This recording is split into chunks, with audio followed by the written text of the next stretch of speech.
que vocês estão vendo aqui é uma tradicional balança antropométrica, uma balança completamente análoga, ela não tem nada de digital. Eu também tenho uma balancinha digital aqui, aquelas que você coloca uma pilha, mas eu me fio mais nesta aqui, estando bem regulado, estando zerada, mecanicamente ela não tem como errar. Muito bem, agora para discriminar a composição corporal, nós temos a pesagem hidrostática, nós temos antes dela a dissecação do cadáver, que não é possível você matar uma pessoa, pesar o que é gordura, o que é massa muscular, o que é osso e reconstruí-la novamente. Frankenstein é apenas no imaginário das pessoas, né? Um romance. Agora, na discriminação disso aí, muito bem, se você tem um DEXA, ótimo, utiliza aí o DEXA, essa tecnologia que é muito boa, mas normalmente eu me fio aqui, ó, num compasso de dobras cutâneas. Eu tenho até um modelo italiano simplificado, mas muito bom também, tá? Agora, eu utilizo normalmente apenas o somatório das dobras cutâneas. Existem as fórmulas aí de predição de composição corporal, eu já usei Guedes, Faulkner e algumas outras, mas dá para você apenas uma noção, sendo que essas fórmulas, normalmente elas cometem, os seus erros são maiores nas extremidades, quando a pessoa é muito magra ou quando a pessoa é muito gorda, né? Então, para avaliação da composição corporal, eu uso o somatório de algumas dobras e comparo a pessoa com ela mesma. Agora, nada melhor do que um espelho e uma mente saudável para você verificar o nível de rigorosidade que você deseja alcançar. Agora, algumas coisas são óbvias. Quando a pessoa está com excessiva gordura corporal, obviamente, a ela eu recomendo fazer outros processos de avaliação nutricional, avaliação médica, para avaliar as variáveis da saúde, antes de mais nada. Quando a pessoa está com um nível de obesidade, eu encaminho normalmente para um médico e o médico encaminha para um nutricionista e normalmente esse é o caminho correto. Aí a pessoa volta para o professor para a correta prescrição da atividade física com o objetivo de controlar o excesso de peso, que nós sabemos que causa diversos prejuízos para a saúde da pessoa. Agora, houve uma época em que eu mesmo prescrevia a dieta alimentar para atletas, nunca para pessoas com problemas de saúde, como por exemplo, pessoas com obesidade, com diabetes, tá? Então eu sempre encaminhei, desde a década de 80, para um profissional mais habilitado. Naquela época eu encaminhava para o médico endocrinologista. Hoje existem outras especialidades que trabalham com essa variável. Agora, guardado as variáveis da saúde, tá? E quando o indivíduo se predispunha a praticar algum esporte, como não existiam nutricionistas na época habilitados em quantidade suficiente para atender esses atletas, quem fazia dieta era eu mesmo. Agora, dentro desse processo nutricional, o foco principal foi em comida de verdade.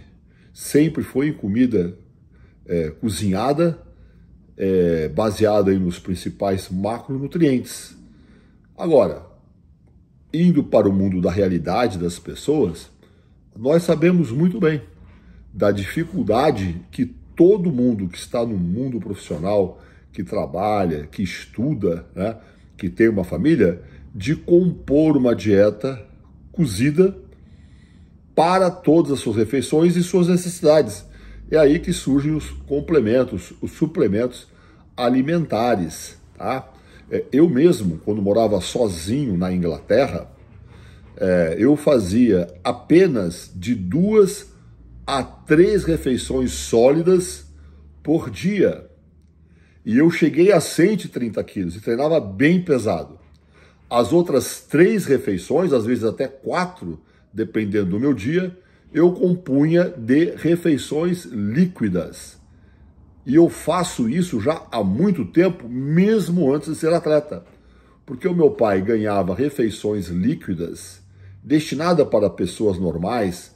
Tínhamos Gevral, Sustacal, Sustagem, que existe até hoje, tá?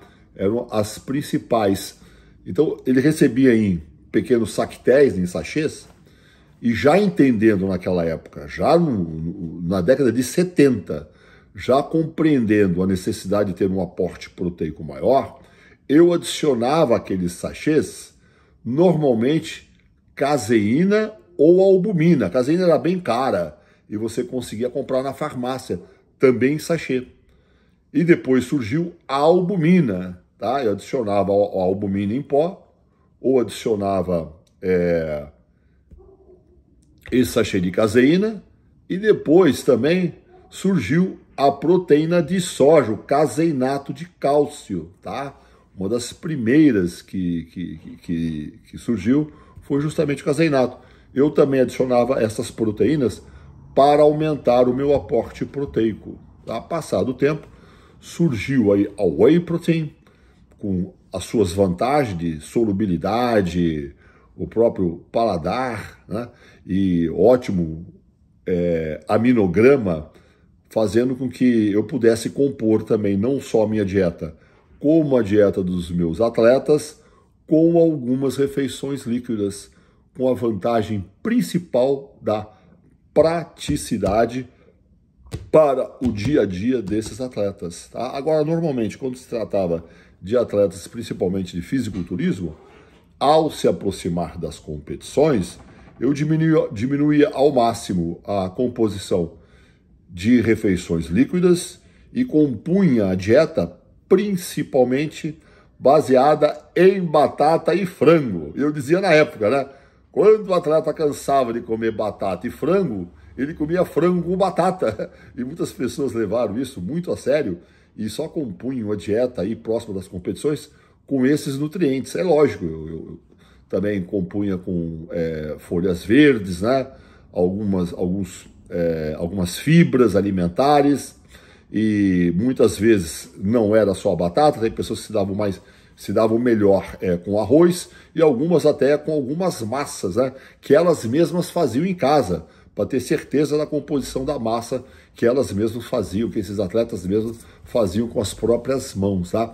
Para compor a dieta mais próxima das competições, tá? Porém, durante a maior parte do ano, e de novo, nós utilizávamos as refeições líquidas, sim, e até hoje eu acho que isso é uma excelente estratégia, tanto é que o consumo das proteínas em pó é bem grande no Brasil e no mundo. Com o passar dos anos, isso se transformou em algo assim desejável.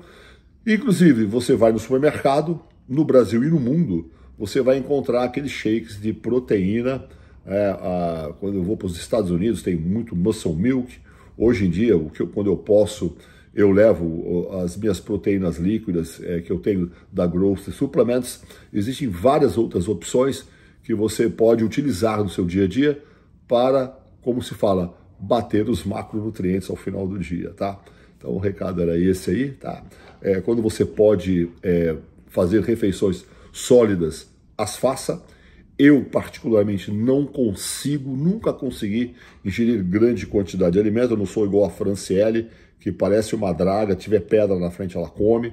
Eu tenho dificuldade em ingerir muitas refeições sólidas. Eu acostumei o meu sistema a comer pouco desde quando eu iniciei na prática da yoga, ainda no meado da década de 1970, tá? Então, todo o meu sistema digestivo é menor e não suporta realmente muitos alimentos. Ou seja, como é que eu me tornei um bodybuilder na época e cheguei até 130 quilos? Fazendo refeições líquidas. Se eu tivesse que depender apenas de refeições sólidas, eu não teria passado dos 100 quilos naquela época, tá? Fico com essa mensagem aí, um abraço para todos vocês.